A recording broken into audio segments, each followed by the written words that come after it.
The sleek silver Catarian landing craft descended with a soft hiss, its hydraulic doors slowly swinging open to disgorge 10,000 scaled alien troops onto the blistering Mojave sand.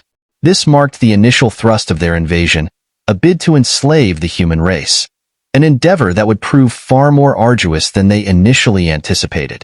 Dr. James Thompson, a venerable figure with liver spots dotting his hands, shuffled across the stage of the lecture hall, leaning heavily on his cane as he surveyed the sea of young cadets before him. It was the year 2157, and he recounted the arrival of the Karen fleet, their conquests of numerous worlds, leaving them to regard humanity as just another primitive species to assimilate into their expanding empire. He spoke of Odin, their most cunning strategist, who insisted on leading the ground invasion personally, a decision that would ultimately lead to their downfall.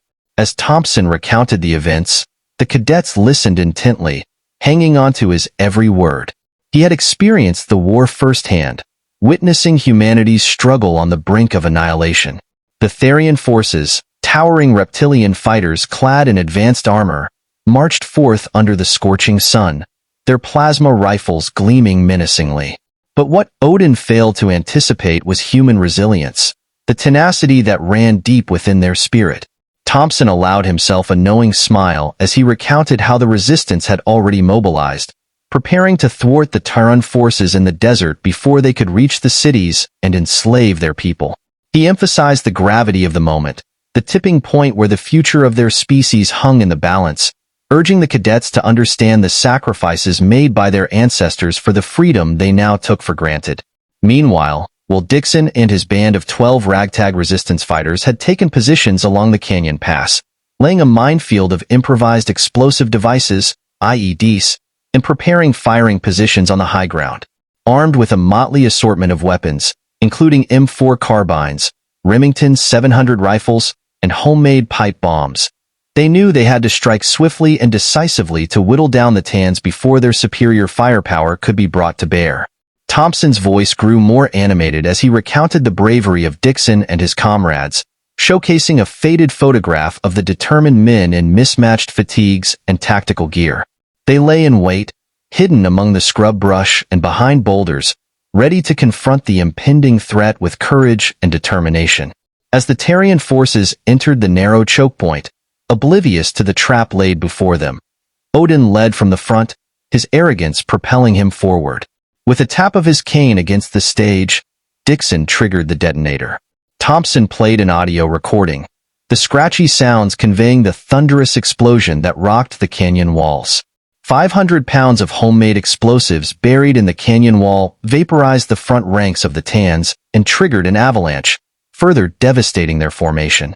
Dixon and his men wasted no time, unleashing a barrage of fire as the dust settled, catching the aliens off guard as they attempted to regroup.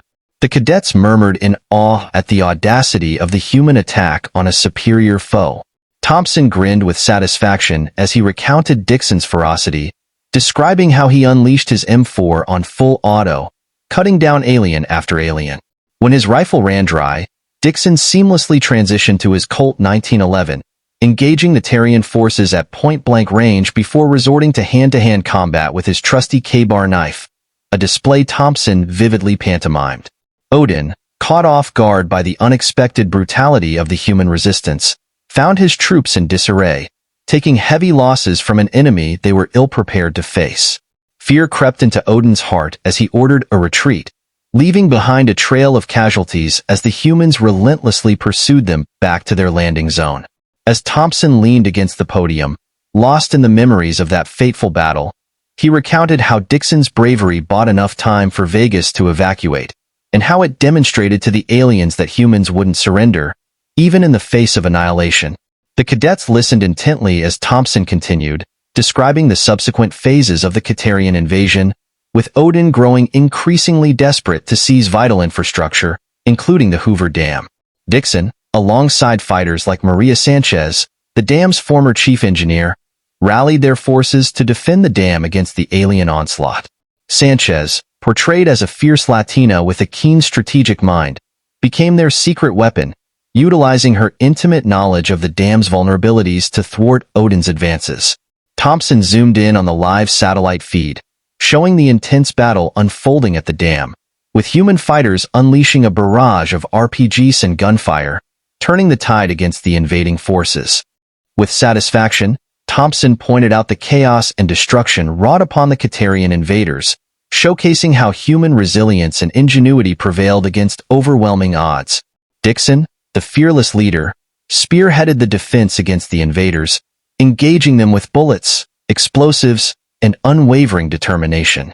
Footage showcased Dixon's resolute demeanor as he mowed down Caterian warriors with his M249 saw, spent brass cascading onto the concrete of the dam. Meanwhile, Sanchez executed her plan flawlessly, infiltrating the dam's depths with her team to manipulate the floodgates. Thompson presented a new visual, depicting the turmoil within the dam's turbine halls as water surged forth, sweeping away Caterian warriors in its powerful current. Sanchez's tactics flushed out the invaders and disrupted their electrical systems, throwing the Taiyan forces into disarray. As the situation grew increasingly dire for the invaders, Krax, Odin's formidable champion and battlemaster, made his move. Towering in elaborate armor, he confronted Dixon atop the dam, barking orders with authority.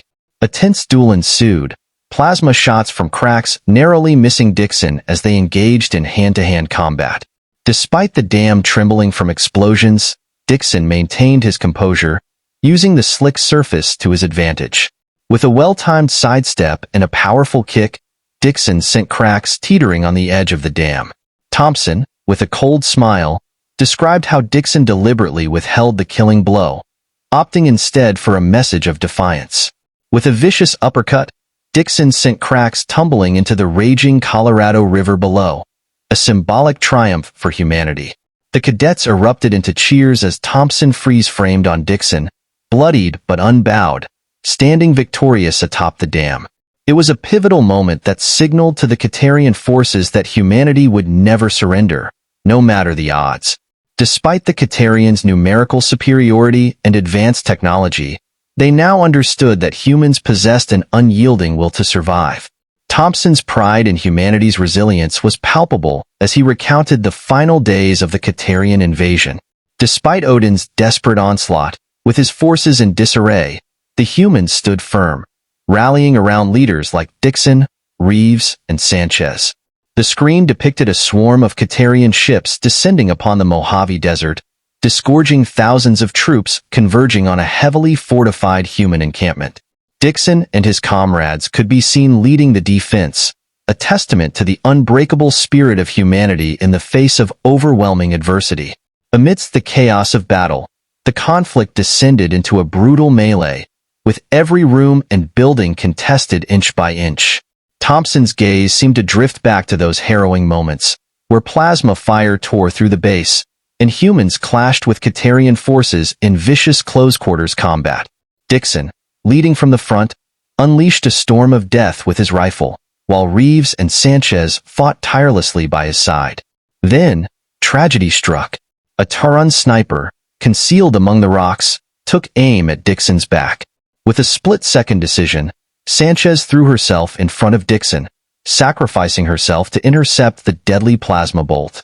Dixon's anguished cry reverberated across the battlefield as Maria's act of heroism galvanized the resistance.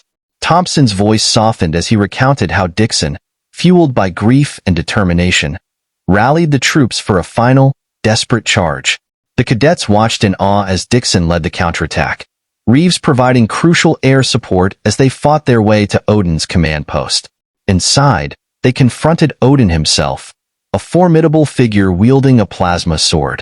Towering over Dixon, the battle-scarred Karen leader engaged in a deadly duel.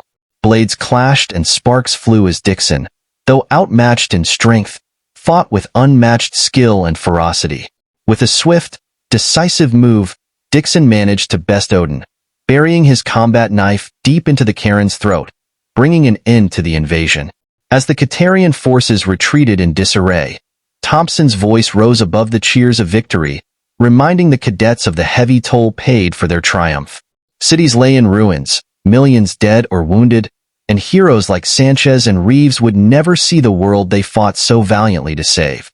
With a somber note, Thompson concluded the tale, urging the cadets to remember the sacrifices made and to honor the memory of those who gave their lives for the cause.